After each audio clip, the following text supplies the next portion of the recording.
Shalom Bapak, Ibu, Saudara-saudari, juga anak-anak yang terkasih dalam Tuhan Yesus Kristus. Selamat hari Minggu, selamat berjumpa kembali dalam kebaktian Minggu GKI Peterongan Semarang. Firman Tuhan dalam ibadah hari ini akan dilayankan oleh Pendeta Rinta Kurniawati Gunawan. Mohon untuk memperhatikan oleh anggota jemaat dan simpatisan bahwa kebaktian Minggu kita kali ini akan diselenggarakan dari tempat masing-masing. Hal ini dikarenakan selain mempertimbangkan instruksi Gubernur Jawa Tengah nomor 1 tahun 2021, Majelis Jemaat juga mempertimbangkan situasi pandemi seputar gereja, sekaligus berempati terhadap beberapa saudara-saudari kita sesama anggota jemaat dan simpatisan yang sedang bergumul melawan COVID-19. Kiranya seluruh anggota jemaat dan simpatisan dapat terus mendukung dalam doa agar situasi ini cepat pulih kembali. Sesaat ini kita akan bersama memulai kebaktian minggu kita, tetapi mari kita simak terlebih dahulu beberapa tayangan warta jemaat minggu ini.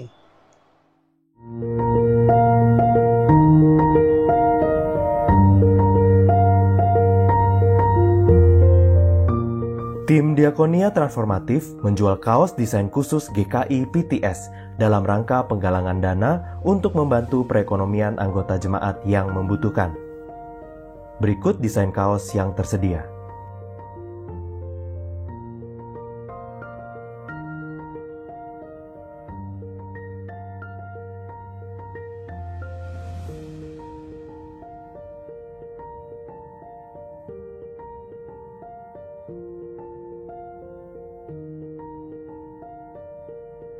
Pemesanan kaos dapat dilakukan melalui WhatsApp ke nomor 0813 2577 1888 atau langsung datang ke toko Beri-Beli lantai basement GKI Peterongan mulai tanggal 2 Juli pada jam operasional Senin sampai Sabtu pukul 10 sampai 14 dan Minggu pukul 8 sampai 11.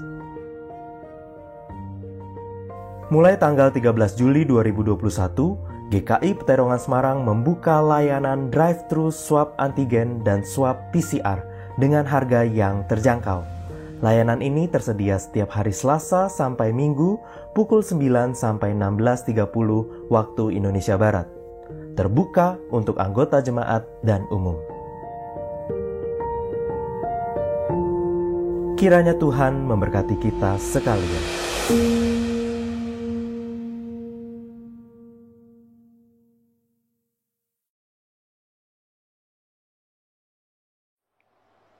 Demikian warta jemaat minggu ini. Kini saya mengajak setiap kita untuk mengambil waktu teduh sejenak sebelum kita memasuki ibadah kita hari ini.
mari kita berhimpun dari manapun kita berada untuk bersama-sama menghadap Tuhan dan mengaku bahwa pertolongan kita adalah di dalam nama Tuhan yang menjadikan langit dan bumi. Tuhan besertamu. Saudaraku yang terkasih, tentu hari ini menjadi suatu yang sangat istimewa. Bukan karena kemegahan, bukan karena sebuah kehingar-bingaran, tetapi justru karena sebuah kesederhanaan di dalam ibadah kita pada hari ini. Karena PPKM dan juga situasi pandemi yang semakin meningkat dengan drastis, maka terpaksa rekaman ibadah pun tidak bisa dilakukan di gereja. Setiap petugas merekam bagiannya masing-masing di rumah. Dan tim audiovisual dengan luar biasa berkarya untuk menyatukan rekaman-rekaman itu sehingga menjadi sajian sebuah ibadah yang bisa diikuti oleh saudara-saudara dimanapun berada. Oleh karena itu Bapak Ibu Saudara, ketika selama ini kita memandang ibadah sebagai sebuah tampilan, kita menilai dari tampilan-tampilannya. Mari hari ini kita diajak oleh Tuhan untuk melihat sebuah ibadah bukan lagi dari sisi sebuah tampilan, tetapi dari bagaimana hati kita datang kepada Tuhan. Yang kita lihat bukanlah bagaimana ornamen-ornamen di dalam tayangan, tetapi bagaimana Tuhan yang akan kita sembah, Tuhan yang kepadanya kita akan sujud berdoa menaikkan permohonan kita, dan kepada Tuhan yang firman-Nya akan kita dengarkan. Nah saudaraku, sebagaimana tema kita hari ini, Yesus sahabatku. Dia sungguh-sungguh rindu menjadi sahabat kita, dan dia mengundang kita semua untuk menjadi sahabatnya. Yesus yang hadir bukan dalam kemewahan, tapi dalam kesederhanaan. Maka kita pun juga diundang untuk merasakan dan menikmati kesederhanaan itu juga, sebagaimana Kristus telah meneladankannya kepada kita semua. Nah saudaraku, kini bagi kita diberi kesempatan untuk mengakui dosa-dosa kita di hadapan Tuhan. Apapun yang menjadi kegelisahan saudara atas perbuatan-perbuatan yang melanggar perintah Tuhan, sampaikan dengan setulus hati di dalam doa kita masing-masing. Mari kita berdoa. Bapa Surgawi, kami datang kepadamu dalam rasa penyesalan yang dalam, karena keterbatasan kami yang tidak bisa menyajikan ibadah secara apik dan secara ideal. Kami yang begitu lemah dan terbatas, kami yang tak kuasa menghadapi pandemi ini, sehingga mengharuskan kami berada di rumah masing-masing, bahkan untuk merekam sebuah ibadah. Ampuni ya Bapa, kalau ibadah ini kurang berkenan di hadapan Tuhan.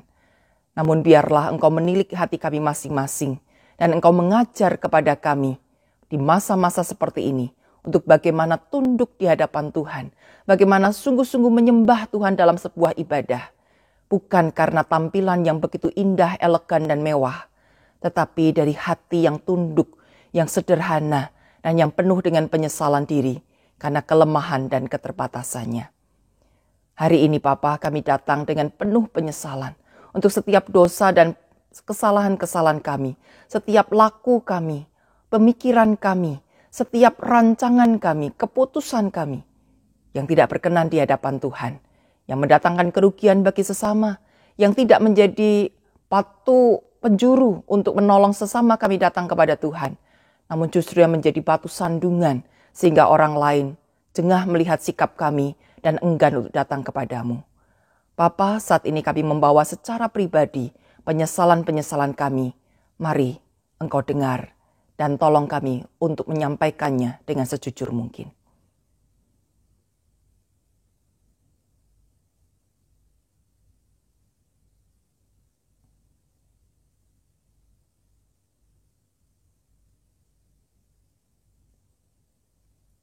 Inilah penyesalan kami sampaikan semuanya dengan rasa percaya bahwa Engkau Allah yang pengampun, yang bersedia menyucikan kami kembali dan membasuh kami dengan darah-Mu yang kudus untuk mengampuni setiap dosa kami.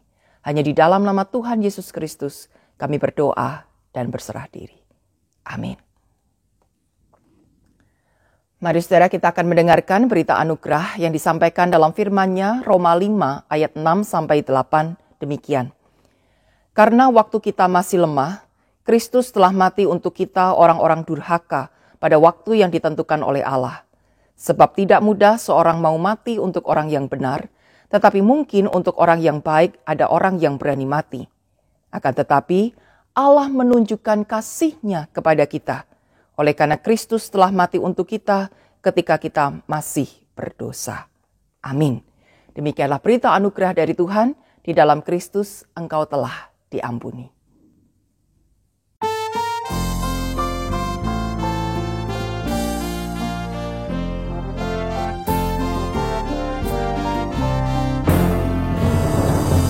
Tuhan Yesus sahabatku, tercinta dan terang, melebihi segalanya bagiku. Bunga bakung paling indah yang tumbuh di lembah, mengampuni menyucikan diriku. Penghibur dalam duka, penolong yang teguh, kepadanya ku serahkan hatiku. Bunga bakung paling indah yang tumbuh di lembah, melebihi segalanya bagiku.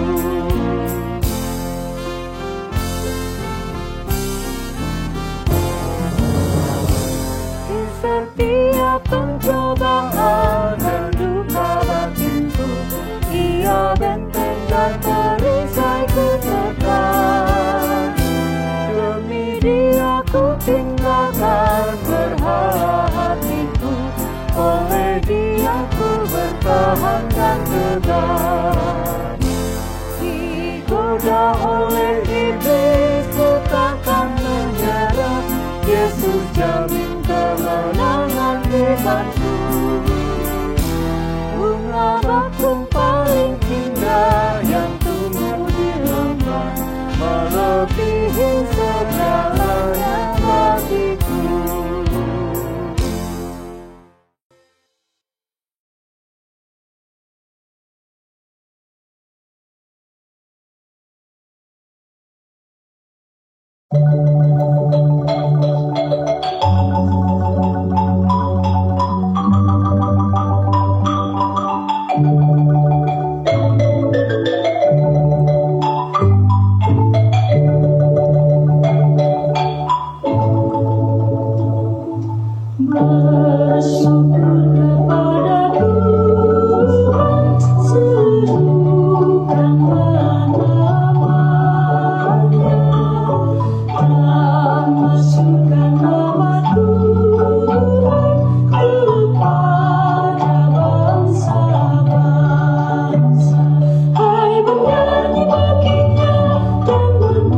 Baginya, percakapan perbuatannya yang ajaib.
Mari saudara, kita akan mempersiapkan hati dan pikiran kita di dalam menyambut berita firman Tuhan. Mari kita berdoa. Kami datang kepadamu ya Bapa untuk memohon kasih pertolongan Tuhan, supaya kami dapat sungguh-sungguh mendengarkan dan memahami sabda firman Tuhan. Dimanapun kami berada, dalam segala situasi yang kami hadapi, baik kami sehat ataupun sakit, biarlah Tuhan tetap menolong kami untuk mengarahkan hati kepadamu dan memahami berita firman Tuhan. Berbicaralah kepada kami semua dan persiapkanlah kami untuk sungguh-sungguh mendengarkannya. Di dalam nama Tuhan Yesus Kristus kami berdoa. Amin. Saudara, firman Tuhan yang akan menjadi dasar renungan kita pada hari ini terambil dari Injil Yohanes pasal 15 ayat 9 sampai 17. Injil Yohanes pasal 15 ayat 9 sampai 17, demikian firman Tuhan. Seperti Bapa telah mengasihi aku, demikianlah juga aku telah mengasihi kamu. Tinggallah di dalam kasih-Ku itu.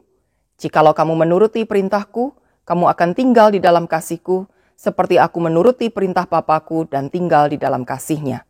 Semuanya itu Kukatakan kepadamu, supaya sukacita-Ku ada di dalam kamu, dan sukacitamu menjadi penuh. Inilah perintah-Ku, yaitu supaya kamu saling mengasihi, seperti aku telah mengasihi kamu. Tidak ada kasih yang lebih besar daripada kasih seorang yang memberikan nyawanya untuk sahabat-sahabatnya. Kamu adalah sahabatku, jikalau kamu berbuat apa yang kuperintahkan kepadamu. Aku tidak menyebut kamu lagi hamba, sebab hamba tidak tahu apa yang diperbuat oleh tuannya. Tetapi aku menyebut kamu sahabat, karena aku telah memberitahukan kepada kamu segala sesuatu yang telah kudengar dari Bapa-Ku. Bukan kamu yang memilih aku, tetapi akulah yang memilih kamu. Dan aku telah menetapkan kamu supaya kamu pergi dan menghasilkan buah, dan buahmu itu tetap, supaya apa yang kamu minta kepada Bapa dalam namaku diberikannya kepadamu. Inilah perintahku kepadamu, kasihilah seorang akan yang lain. Amin. Demikianlah firman Tuhan. Nah saudara, tema kita adalah Yesus sahabatku. Mengapa Yesus disebut sebagai sahabat manusia? Nah saudara, kalau saya tanya gitu, mestinya saudara dengan mudah menjawab ya. Kenapa sih Yesus disebut sebagai sahabat manusia? Oh, jawabnya jelas saudara. Di ayat 13 tadi dikatakan tidak ada kasih yang lebih besar daripada kasih seorang yang memberikan nyawanya untuk sahabat-sahabatnya.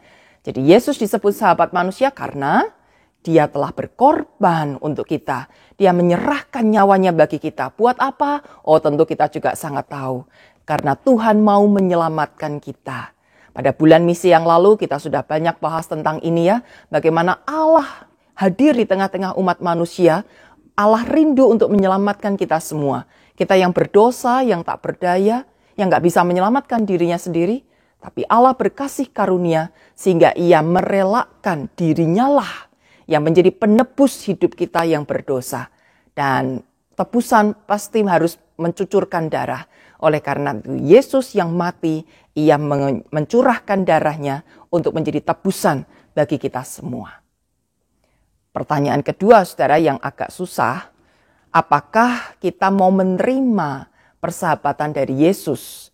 Yang notabene berarti menerima Yesus sebagai juru selamat, Yesus yang berkorban untuk kita menerima karya keselamatan yang dilakukan oleh Yesus. Pertanyaan pertama tadi gampang untuk dijawab ya, jawabannya sudah langsung ada di Alkitab. Atau kita juga tahu teorinya karena sudah ikut katekisasi gitu ya. Tapi pertanyaan dua ini menjadi sedikit lebih susah ke saudara karena ini menyangkut pilihan kita. Apakah kita mau menerima persahabatan dari Yesus atau enggak? Banyak orang tahu ya Yesus disalib, Yesus mati begitu ya. Tapi tidak semuanya memilih untuk menerima Yesus sebagai juru selamatnya. Nah bagaimana dengan kita? Rasanya kalau kita hadir dalam ibadah ini sih mestinya kita menerima Yesus ya. Mungkin pertanyaan ini nggak terlalu susah-susah amat lah. Pertanyaan ketiga saudara, pertanyaan yang paling susah. Apakah kalau kita mau menerima Yesus sebagai sahabat kita, lantas kita mau meneladani apa yang telah dilakukan oleh sang sahabat? Ayat 12, saudara, Yesus memberikan sebuah perintah. Inilah perintahku, yaitu supaya kamu saling mengasihi, perhatikan, seperti aku telah mengasihi kamu. Yesus memerintahkan kita untuk mengasihi. Ya, kita semua tahu, hukum kasih hafalah. Kasihlah Tuhan Allahmu, kasihlah sesamamu manusia gitu ya.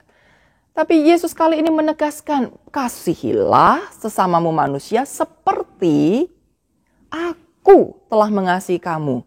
Cara Allah, cara Kristus mengasihi kita bagaimana saudara? Ayat 13.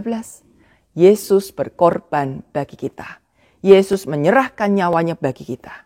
Jadi, kalau kita diberi perintah mengasihi orang lain seperti aku telah mengasihi kamu, berarti kita mesti mengasihi orang lain dengan cara rela berkorban. Kalau perlu berkorban nyawa. Kalau nggak sampai segitu, apapun saudara yang diperlukan oleh sesama kita yang membutuhkan itu dan ada pada diri kita, maka kita perlu rela menyerahkannya, rela memberikannya. Kenapa disebut berkorban? Kalau itu ternyata sangat berharga bagi kita, tapi mesti kita berikan kepada orang lain yang lebih membutuhkan. Disitulah pengorbanan terjadi. Bersediakah kita meneladani sikap Kristus yang seperti ini? Sulit bukan? Kita tahu Yesus mengasihi kita senang menerima kasih dari Yesus, apalagi Yesus mau berkorban bagi kita. Tetapi kalau kita harus melakukan seperti itu, apa ya bisa? Kenapa sih Tuhan mesti kasih perintah ini? Apa Tuhan nggak tahu batas kemampuan kita? Ini sulit bagi manusia. Kita kan bukan Yesus yang dengan mudahnya mengorbankan dirinya di kayu salib, yang bisa menanggung luka segitu beratnya. Itu Yesus. Kita manusia, lecet sedikit aja sudah nangis, saudara. Kita jatuh, kaki kita terkilir, sakit, aduh mengerang-ngerang. Lah kok disuruh berkorban nyawa? Apalagi korban uang, saudara. Kita kehilangan uang 10.000 aja dicari setengah mati. Siapa ini yang bertanggung jawab atas kehilangan 10.000? Apalagi kita mengorbankan harta kita, jutaan nilainya buat orang lain. Tunggu dulu. Kalau memang saya punya banyak, saya kasih sedikit. Tapi kalau saya punya sedikit, mau kasih seberapa? Lebih sedikit lagi. Oke lah, tapi saya tidak punya apa-apa, kasih apa, saudara? Berkorban itu tidak masuk di logika manusia. Mana mungkin? Tapi kenapa Yesus kasih perintah ini, saudara? Kenapa harus ada pengorbanan? Mari kita lihat, saudara, di ayat yang ke-10. Jikalau kamu menuruti perintahku, kamu akan tinggal di dalam kasihku. Seperti aku menuruti perintah Bapakku dan tinggal di dalam kasih-Nya. Ini alasan kenapa Yesus memerintahkan kita untuk mengasihi seperti Yesus mengasihi. Karena ketika kita menuruti perintah Kristus, yaitu mengasihi dengan berkorban itu, maka kita akan tinggal di dalam kasih-Nya. Siapa yang gak mau tinggal di dalam kasih Kristus? Tapi kenapa logikanya bisa begitu, saudara? Kalau kita mengasihi sesama dengan berkorban, maka kita akan tinggal di dalam kasih Kristus. Kok bisa? Ya bisa, saudara. Alasan pertama, karena ketika kita melakukan seperti yang Yesus lakukan, maka kita akan makin klop dengan Yesus. Bahasa rohaninya, makin serupa dengan Yesus. Kita ibaratkan begini ya, saudara. Kalau ada si A bersahabat dengan si B. Si A ini taat banget beribadah. Taat banget dengan perintah-perintah Tuhan. Sedangkan si B boro-boro pergi ke gereja. Sukanya malakin orang. Suka begal, suka ngerampas milik orang lain, bahkan tidak segan-segan main tangan untuk mengambil apa yang ingin dia ambil. Nah, apakah dua orang ini bisa bersahabat, saudara? Mungkin bisa, tapi nggak akan bisa klop. Bagaimana mungkin? Yang satu pengennya hidup benar, yang satu pengennya hidup sembarangan. Apa bisa klop, saudara? Yang satu mungkin sudah berpikir, ya ampun, kamu itu loh, kok nggak takut akan Tuhan? Perbuatanmu itu semua melanggar perintah Tuhan. Yang satunya juga bilang, ya ampun kamu tuh loh sedikit-sedikit kok takut sama Tuhan. Takutmu tuh loh kebangetan. Tuhan aja gak kelihatan kok ngapain takut sama Tuhan. Bisa klop gak, saudara? Kalaupun mereka sungguh-sungguh bersahabat, oke lah, karakter boleh beda, profesi boleh beda, kebiasaan boleh berbeda gitu ya. Tapi hati mereka saling menyatu, mereka saling mengasihi, mereka tetap mau jadi sahabat. Kalau memang persahabatan itu betul-betul kuat, saudara, pasti salah satu akan ikut kepada yang lainnya. Entahkah yang suka begal itu bisa ikut rajin pergi gereja, taat beribadah, takut akan Tuhan. Atau yang satunya ngalah, ya sudahlah demi persahabatan kita, saya ngikut kamu sekali-sekali untuk begal orang. Saudaraku, ketika kita melakukan seperti yang Yesus lakukan, maka kita akan makin mirip, makin serupa dengan Kristus. Tapi kalau kita melakukan apa yang dilakukan oleh dunia, ya kita akan menjadi serupa dengan dunia. Nah, mana yang kita pilih? Kalau kita mengatakan Yesus sahabatku, mestinya kita menyerupai sang sahabat. Yesus gak mungkin menyerupai kita. Kita manusia berdosa, banyak salahnya, saudara. Yesus itu pattern, pola yang sudah pas, yang ideal, yang sempurna. Mestinya kita yang belum sempurna ini nyontoh yang sempurna. Maka Yesus ngundang kita, ayo. Taatilah perintahku, saling mengasihi seperti aku telah mengasihi kamu. Dan dengan demikian kita makin klop, makin serupa dengan Kristus. Dan alasan yang kedua, saudara, ketika kita mengasihi sesama kita, bahkan dengan kerelaan berkorban, maka Kristus akan memberkati apa yang sudah kita lakukan. Kenapa Yesus memberkati? Karena ini sesuai dengan kehendaknya. Kalau kita melakukan hal yang jahat, apa Kristus memberkati? Kalau kita bersikap pelit terhadap orang lain, apa Kristus memberkati? Kalau kita menahan diri dan kita menggenggam, menyembunyikan tangan kita ketika ada orang lain yang membutuhkan bantuan, apakah Kristus akan memberkati kehidupan kita?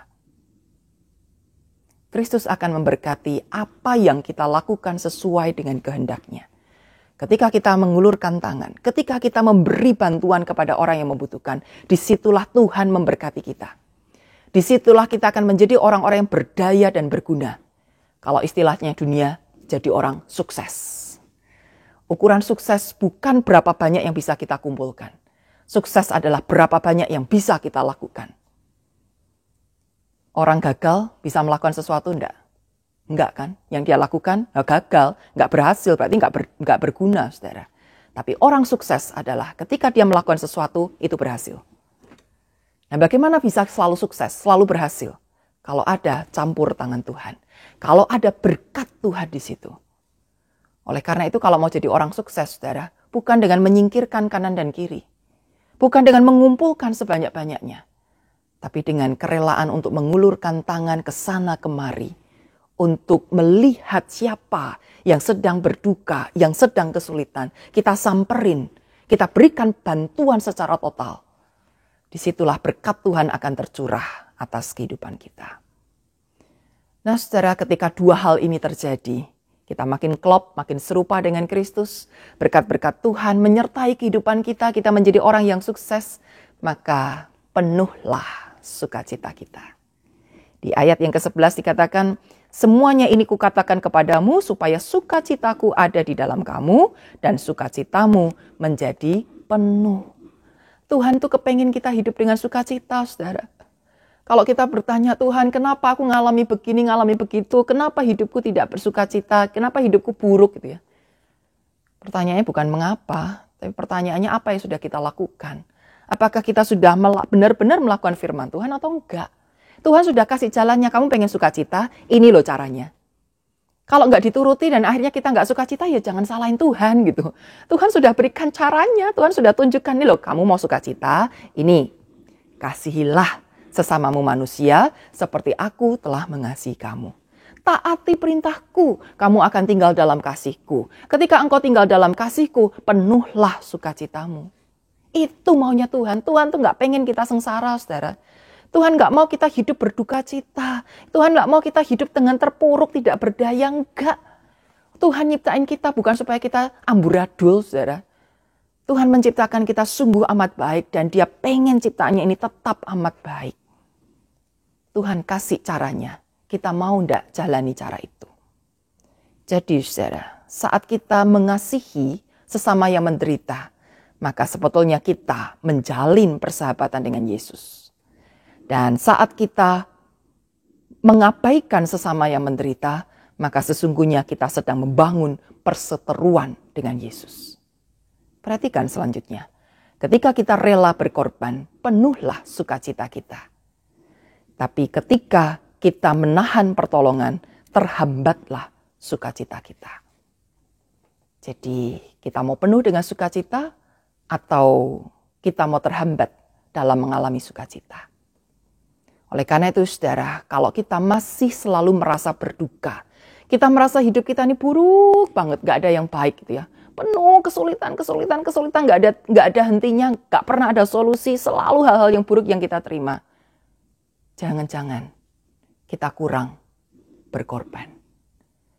Jangan-jangan kita kurang memberi. Jangan-jangan kita kurang mengasihi sesama. Jangan salahkan keadaan, saudara. Jangan salahkan orang lain. Jangan tuntut orang lain untuk bertanggung jawab atas kehidupan kita. Hidup kita ini bertanggung jawab sama Tuhan. Hidup kita ini kaitannya sama Tuhan gitu, saudara. Bukan dengan orang lain. Ketika kita melakukan bagian kita di hadapan Tuhan, Tuhan tidak tutup mata. Tuhan pasti berikan bagiannya kepada kita. Tapi kalau kita nggak lakukan bagian kita, ya gimana Tuhan mau lakukan bagiannya, saudara? Gimana Tuhan mau memberkati kita? Jalan berkatnya kita tutup. Tuhan nggak kasih kita dengan wah semua pokoknya diberikan begitu, semuanya sama begitu. Enggak. Tuhan tuh mau mendidik kita, saudara. Kalau kita nggak lakukan apa-apa, lalu tiba-tiba semua dikasih oleh Tuhan, gitu, kita akan jadi orang yang sombong, yang egois, yang nggak akan serupa dengan Kristus tadi itu loh. Dan kalau kita nggak serupa dengan Kristus, gimana kita klop dengan Dia, gimana kita merasakan berkatnya? Maka Kristus mau supaya kita sungguh-sungguh mengasihi sesama kita dengan rela berkorban. Dan hanya dengan cara itulah maka sukacita kita menjadi penuh. Tapi kalau kita kurang berkorban, kita masih terlalu memikirkan diri kita sendiri, enggan untuk berbagi dengan sesama, tidak berbuat apa-apa untuk orang lain, apalagi mereka yang sedang menderita. Bagaimana mungkin kita bisa hidup melekat kepada Kristus dan kita berbuat sesuai dengan kehendak-Nya? Kalau orang-orang yang masih, kalau untuk kesenangan pribadi nggak pakai perhitungan gitu ya, duit berapapun pokoknya keluar yang penting aku happy.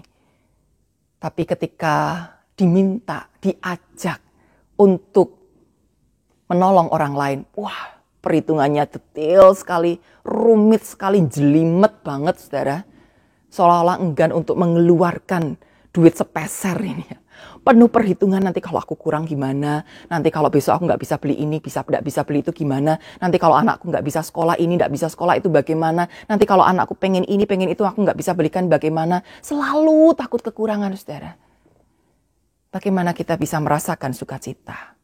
Kenapa toh, saudara? Untuk merasakan sukacita kita mesti suka berbagi. Karena orang yang suka menolong, suka berbagi, rela berkorban, berarti dia sudah biasa melihat penderitaan. Yang dijumpai adalah orang-orang yang mengalami kesulitan. Yang dijumpai adalah orang-orang yang mengalami masalah-masalah, saudara. Maka dia sudah biasa, oh ada masalah ini, oh ada masalah itu. Jadi ketika saatnya dia mengalami masalah juga, dia sudah terbiasa dengan itu. Oh ya memang hidup itu penuh masalah. Orang lain aja bisa ada masalah, saya juga ada masalah, nggak apa-apa. Dia nggak perlu merasa berduka banget, kenapa aku mengalami ini. Dia nggak perlu merasa, aku nggak layak menerima masalah ini. Harusnya hidupku enak dong, jangan seperti orang lain. Oh enggak, saudara. Dia tahu betul bagaimana kehidupan itu berjalan. Dia tahu betul namanya penderitaan, musibah, masalah itu sangat bisa terjadi dalam kehidupan manusia. Karena dia sudah terbiasa berempati dengan orang lain, maka dia akan juga lebih mudah memahami apa yang terjadi pada dirinya sendiri. Dan dia tidak perlu meratapi nasib, dia tidak perlu menyalahkan sana dan sini, karena dia tahu betapa banyaknya penderitaan di dalam dunia ini. Dan ketika akhirnya dia bisa berbagi dengan sesama, disitulah dia juga merasakan kasih-Nya Tuhan. Kalau engkau menuruti perintahku, engkau tinggal dalam kasih-Ku. Jadi ketika kita berbagi, kita hidup dalam kasih Tuhan. Penyertaan Tuhan itu ada dan dia imani itu. Ketika dia melihat orang lain yang kesulitan dan akhirnya tertolong, dia bisa melihat betapa besar kasih dan kuasa Tuhan itu dalam kehidupan orang itu. Tidak murni semua 100% karena saya menolong, enggak. Pasti banyak juga yang menolong dan akhirnya orang ini bangkit. Kenapa? Karena Tuhan sudah gerakkan banyak orang ini. Lalu bagaimana dengan kita sendiri? Ketika kita punya masalah, ketika kita menghadapi kesulitan, kita akan lebih mudah percaya Tuhan mengasihiku. Tuhan pasti memberkatiku. Sehingga kita tidak larut di dalam duka cita kita. Nah Bapak Ibu saudara yang terkasih, pada saat ini ketika kita masih menghadapi masa pandemi, kita tahu persis betapa banyaknya kesulitan-kesulitan yang kita hadapi. Di satu sisi, secara pandemi kita melihat seolah-olah kita kayak malah dipaksa untuk jadi orang yang lebih individualis. Sakit, isolasi mandiri atau isolasi di rumah sakit, gak boleh ada yang mendampingi. Berarti kan harus mandiri, saudara. Kayak kamu jangan merhatiin aku, kamu gak boleh datang gitu ya. Terpisah satu dengan yang lain. Kita gak boleh berkerumun. Kita gak boleh bikin acara-acara dengan jumlah orang yang banyak. PPKM, semuanya terbatas, saudara. Kita seolah dikotak-kotakkan sendiri-sendiri dalam rumah masing-masing. Tapi di sisi yang lain, saudara, Tuhan sedang mendidik kita untuk saling berbagi dengan sesama. Loh kok bisa? Wong ketemu aja ndak bisa kok suruh berbagi. Iya. Kita bukan lagi berbagi dengan cara yang lama. Mungkin dulu kita berbagi dengan cara kumpul-kumpul, makan bareng, piknik bareng, jalan-jalan bareng gitu ya. Dulu kita saling berbagi dengan kesenangan-kesenangan kita yang sama-sama senang, ayo jalan. Yang nggak sama, nggak jalan gitu ya. Aku senang, kamu susah kok ya nggak bisa kumpul gitu ya. Tapi hari-hari ini kita diajak untuk berbagi dengan cara yang lain. Kita nggak bisa pakai waktu kita untuk kumpul-kumpul bareng, untuk dolan-dolan bareng, untuk piknik luar negeri bareng gitu ya. Kita nggak bisa pakai uang kita untuk beli ini dan itu, untuk pergi ke sana kemari. Nggak bisa, saudara, semua terbatas. Tuhan mau ajarkan, pakai waktumu untuk memberi perhatian bagi orang-orang yang selama ini mungkin tersisih, terluput dari perhatian kita. Kalau dulu kita terlalu sibuk ya pergi ke sana, pergi ke sini, wah sibuk sekali ngurusi ini, ngurusi itu. Sekarang di rumah saja, apa yang kita mau lakukan? Masa sih kita mau cuma tidur, terus makan, terus gitu kan nggak mungkin. Kita bisa loh angkat telepon. Ya. Kalau dulu kita berkunjung itu mungkin sehari paling ya 2-3 tempat itu sudah capek. Jaraknya jauh-jauh gitu ya, waktunya lama, belum macet begitu. Tapi sekarang cuma angkat telepon, saudara, wah 5 menit, 10 menit kita udah bisa ngobrol banyak. Dan kita nggak usah meluangkan waktu untuk perjalanan. Waktunya bisa sangat dipersingkat. Satu hari kita telepon 10 orang. Bisa, saudara. Satu orang kau telepon 15 menit. Oh, itu sangat cukup, saudara, untuk memberikan perhatian bagi mereka. Apalagi kalau engkau memberi perhatian kepada orang sakit. Orang sakit jangan diajak ngomong lama-lama. Kasihan, apalagi yang sesak nafasnya. Kita interogasi terus ya. Kamu gimana keadaannya? Kamu makannya bagaimana? Perasaanmu bagaimana? Obatnya apa saja? Gejalamu apa saja? Wah, saudara. Jangan sekali-sekali menginterogasi orang sakit. Capek. Dia butuh istirahat. Yang perlu apa? Kita mendoakan dia. Kita memberi penguatan kepada dia. Kita boleh bacakan firman. Kita sampaikan doa-doa kita. Dan itu akan sangat menguatkan mereka-mereka yang sedang sendirian di ruang isolasi. Pakai waktu kita untuk berbagi, memberi perhatian kepada orang. Dan pakai uang kita. Kalau memang kita punya uang lebih dan sekarang nggak bisa dolan, saudara. Nggak bisa pakai uang kita untuk pergi-pergi. Orang bilang nabung dulu, nanti kalau pandemi sudah selesai boleh jalan-jalan. Ya silahkan kalau mau nabung. Tapi kalau kita melihat sesama kita sedang kelaparan. Sesama kita sedang terbaring lemah dan tidak ada pertolongan. Karena nggak punya duit sama sekali. Masa sih kita masih ngotot pakai uang kita, indah ini saya tabung buat nanti saya seneng-seneng. Apakah kita nggak tergerak untuk mengeluarkan uang kita buat menolong mereka? Kirim makanan, kirim obat, kirim vitamin. Ya, sekarang ini masa pandemi, benteng kita itu cuma vitamin, saudara. Ya, supaya kita nggak gampang sakit, nggak gampang ketularan gitu, itu vitamin, saudara. Tapi vitamin harganya bukan yang murah, saudara. Vitamin-vitamin yang baik harganya cukup mahal. Nggak semua orang bisa beli itu. Kalau kita bisa beli vitamin dalam jumlah banyak, kita bisa borong sana dan sini. Sudahlah, saudara, minum vitamin juga ada batasnya. Kalau kelebihan, semua yang overdosis juga nggak baik. Kalau engkau bisa beli berlebihan, coba deh bagikan siapa yang nggak bisa beli vitamin. Berikan. Dan itu bentuk persahabatan yang sangat luar biasa indah. Bapak Ibu saudara yang terkasih, Yesus sudah menjadi sahabat yang sejati bagi kita. Maka pertanyaannya adalah apakah kita mau menjadi sahabat yang sejati bagi Yesus? Yesus berkorban bagi kita. Tentu kita membalas persahabatan Yesus itu bukan dengan berkorban untuk Yesus. Ngapain? Yesus sudah punya semuanya ya. Yesus gak perlu pengorbanan kita. Tapi Yesus mengajak kita berkorban bagi saudara-saudaranya yang sedang menderita, yang sedang terpuruk, yang sedang berduka. Kalau kita mau menjadi sahabat sejati bagi Yesus, mari kita hadir bagi sesama kita untuk memberikan kasih kita, perhatian kita, bantuan kita, bahkan kalaupun itu membutuhkan pengorbanan-pengorbanan. Bersediakah saudara dan saya menjadi sahabat-sahabat bagi Yesus melalui sesama kita? Kiranya Tuhan menopang, memampukan, dan memberkati setiap persahabatan yang kita jalin. Amin.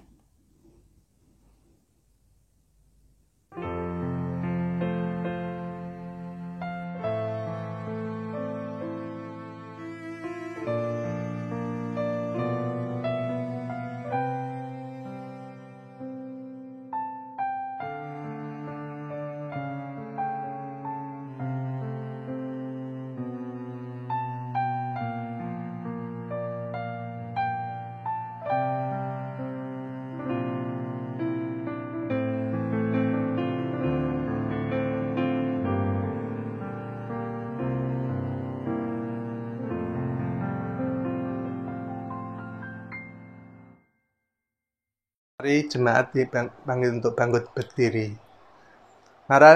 Marilah kita bersama dengan umat Allah di masa lalu, masa kini, dan masa depan, mengingat pengakuan pada baptisan kita menurut pengakuan iman rasuli. Demikian.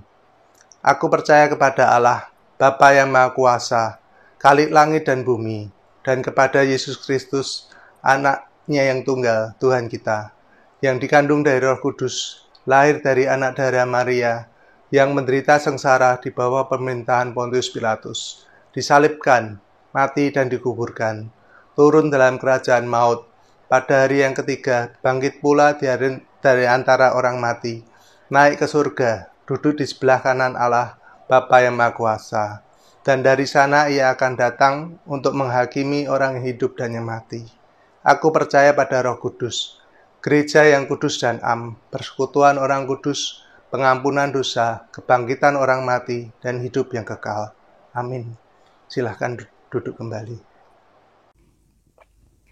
Mari saudara, kita akan menaikkan doa-doa syafaat kita. Mari kita berdoa. Bapa Surgawi, terima kasih Engkau boleh memberikan teladan yang luar biasa bagi kami. Kesediaan-Mu untuk berkorban bagi kami, memberikan segala-galanya yang terbaik untuk kami.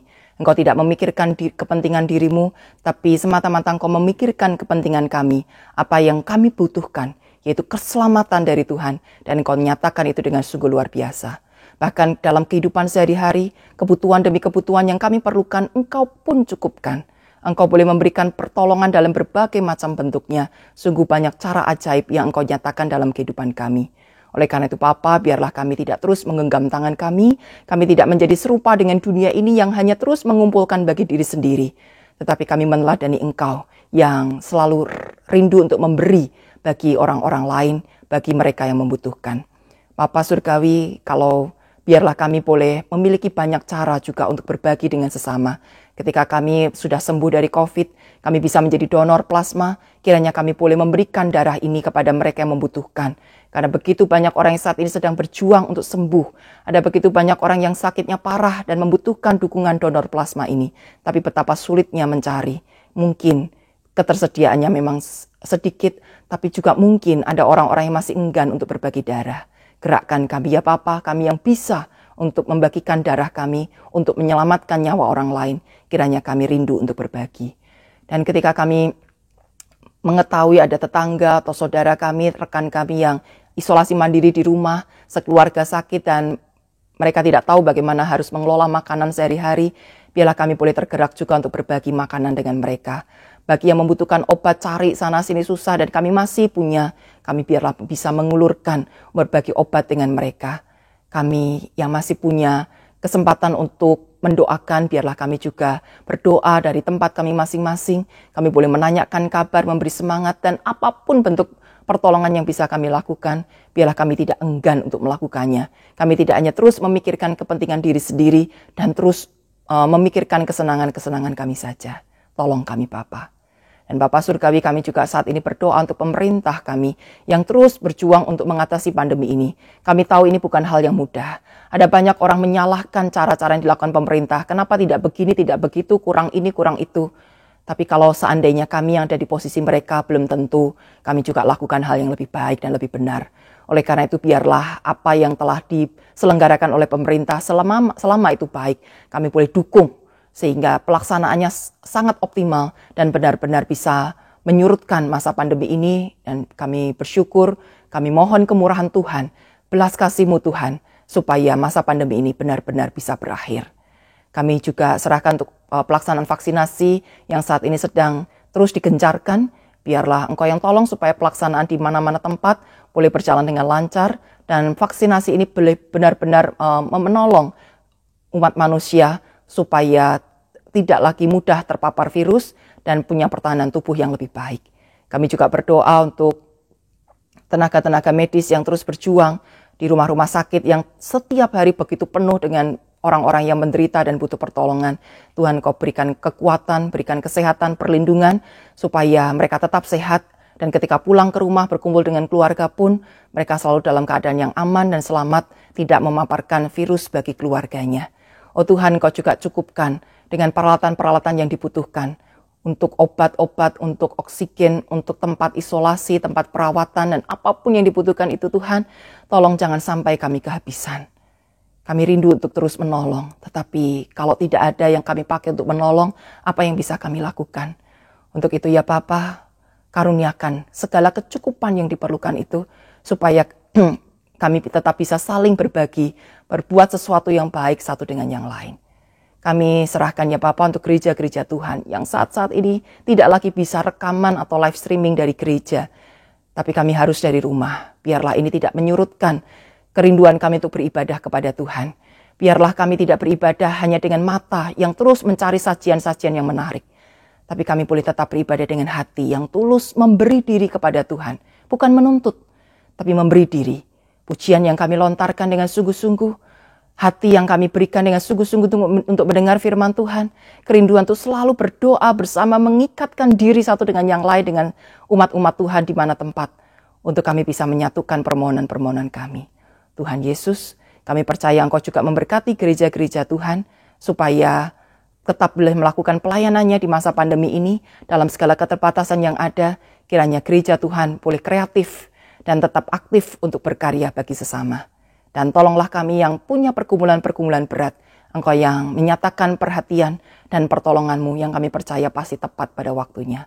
Biarlah di masa-masa ini menjadi masa untuk kami belajar lebih lagi mendekatkan diri kepadamu, lebih lagi tersungkur dan berharap hanya kepada Engkau saja, karena ada banyak hal di dunia ini yang akhirnya tidak lagi bisa menjawab persoalan-persoalan kami. Terima kasih Bapa. Kami serahkan seluruh doa permohonan kami ini hanya di dalam satu nama Tuhan Yesus Kristus, Allah kami yang hidup dan yang juga berkenan mengajar kami berdoa. Bapa kami yang di surga, dikuduskanlah nama-Mu. Datanglah kerajaan-Mu, jadilah kehendak-Mu di bumi seperti di surga. Berikanlah kami pada hari ini makanan kami yang secukupnya. Dan ampunilah kami akan kesalahan kami, seperti kami juga mengampuni orang yang bersalah kepada kami. Dan janganlah membawa kami ke dalam pencobaan, melainkan lepaskanlah kami dari yang jahat. Karena Engkaulah yang mempunyai kerajaan dan kuasa dan kemuliaan sampai selama-lamanya. Amin. Mari kita bersama diajak untuk menyatakan syukur kita kepada Tuhan melalui persembahan.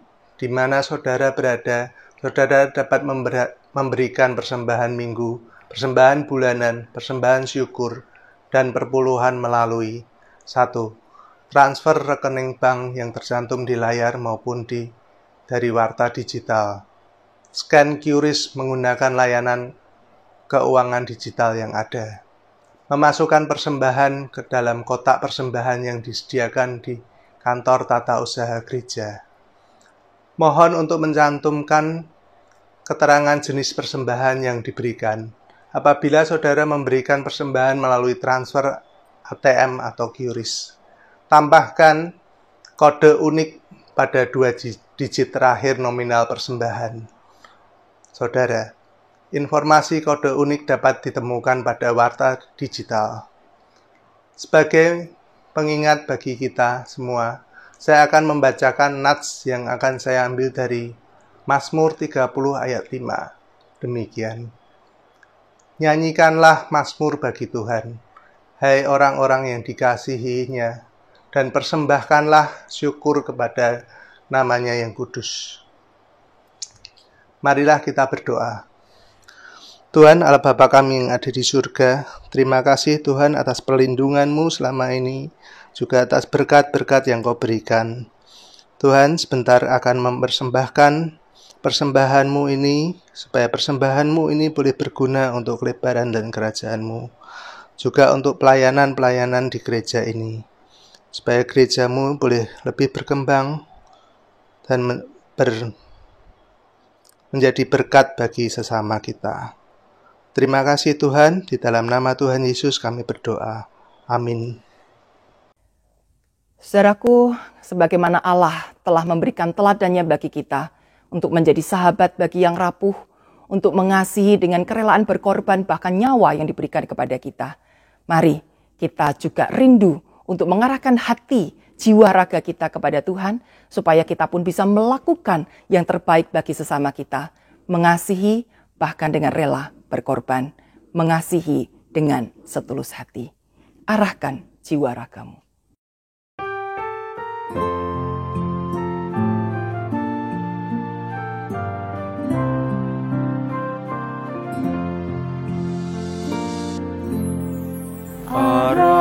jiwa ragamu seperti kalik semesta, sahabat bagi yang rapuh, pengasih umat manusia. Arahkan langkah hidupmu, mengasihi sesamamu, seperti hidup Tuhanmu yang mati bagi dirimu.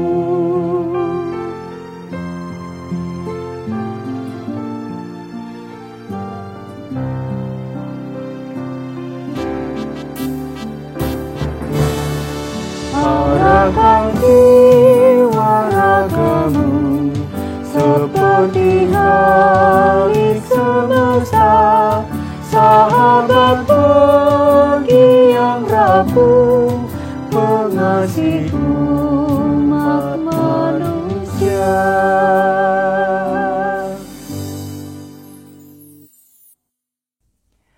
Mari saudara kita mengarahkan hati kepada Tuhan dan terimalah berkat-Nya. Kasih karunia dan damai sejahtera dari Allah Bapa dan dari Tuhan Yesus Kristus, persekutuan dengan Roh-Nya yang kudus, akan senantiasa menyertai perjalanan hidupmu, memberikan anugerah, berkat, dan pertolongan tepat pada waktunya dan dalam bentuk yang tepat, kini sampai selama-lamanya. Amin.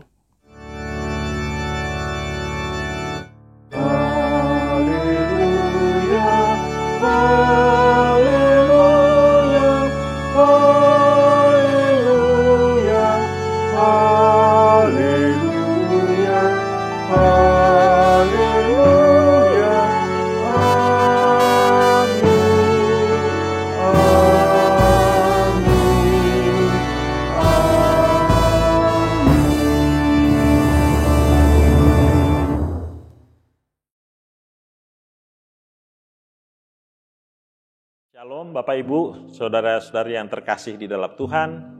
Semoga semua dalam keadaan baik, sehat, dan sejahtera. Perkenalkan, nama saya Dosebas Sinai, dan terima kasih untuk waktu yang diberikan untuk boleh berbagi tentang pelayanan Wahana Visi Indonesia. Wahana Visi Indonesia, atau yang biasa disingkat dengan WVI, adalah yayasan kemanusiaan Kristen yang bekerja untuk membawa perubahan yang berkesinambungan pada kehidupan anak, keluarga, dan masyarakat yang hidup dalam kemiskinan, tanpa membedakan agama, ras, etnis, dan gender. WVI melayani di 14 provinsi, 58 area program, dan lebih dari 600 desa. Visi kami untuk setiap anak, hidup utuh sepenuhnya, dan doa kami untuk setiap hati, tekad untuk mewujudkannya. Visi ini dilandaskan dari Yohanes 10 ayat 10b yang berkata, Aku datang supaya mereka mempunyai hidup dan mempunyai dalam segala kelimpahan. Untuk mencapai visi ini kami tidak bekerja sendiri. Ini semua adalah berkat kerjasama dan kemurahan hati para jemaat dan sponsor lainnya yang terlibat dalam pelayanan ini. Saat ini kami akan memperkenalkan salah satu cara bergabung melayani bersama melalui program sponsor anak yang akan kita saksikan berikut ini.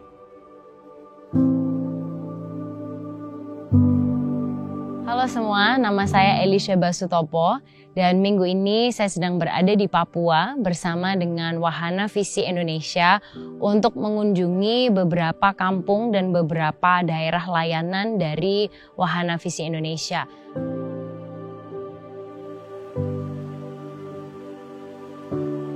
Anak-anak yang mungkin kelihatannya kehidupan mereka itu berada dalam kondisi yang kekurangan, tapi saat Anda melihat ke mata mereka, ada cahaya pengharapan akan hari depan dan kehidupan yang lebih baik dari apa yang mereka alami di hari-hari ini. Saya lagi bersama Michael, anak dari Kampung Lani Matuan. Anak-anak di sini mereka membantu orang tuanya untuk ambil air karena di rumah mereka memang tidak ada sumber air. Jalannya cukup jauh, kira-kira 30 menit, dan mereka harus melakukan itu setiap hari.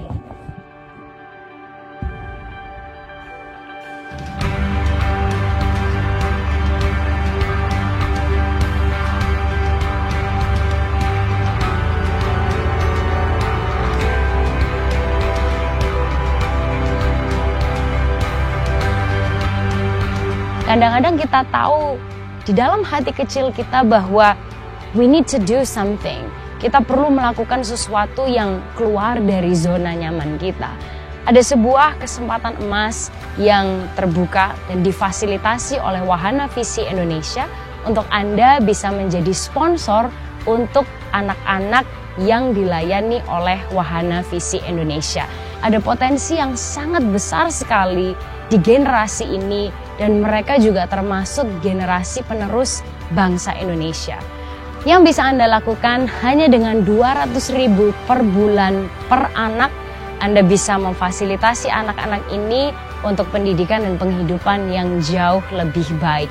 Anda bisa memilih menurut kemampuan Anda, 1 anak, 2 anak, atau 3, atau bahkan mungkin Anda join dengan seseorang untuk mensponsori 1 atau beberapa anak, tergantung apa yang Tuhan gerakkan dalam hati Anda. Tapi yakinlah, apa yang Anda lakukan membawa perubahan dan membangkitkan sebuah generasi yang akan hidup dengan cemerlang dan luar biasa. Kami mengundang Bapak Ibu, Saudara-saudari untuk menjadi bagian dari pelayanan ini, menghadirkan shalom bagi anak-anak Indonesia. Segala bentuk dukungan akan disalurkan dalam bentuk program di bidang pendidikan, kesehatan, penguatan ekonomi keluarga, dan perlindungan anak-anak. Silakan mendaftar menjadi sponsor melalui website kami di bawah ini. Mari kita menjadi saluran berkat dan membawa pengharapan bagi anak-anak Indonesia. Terima kasih, Tuhan Yesus memberkati.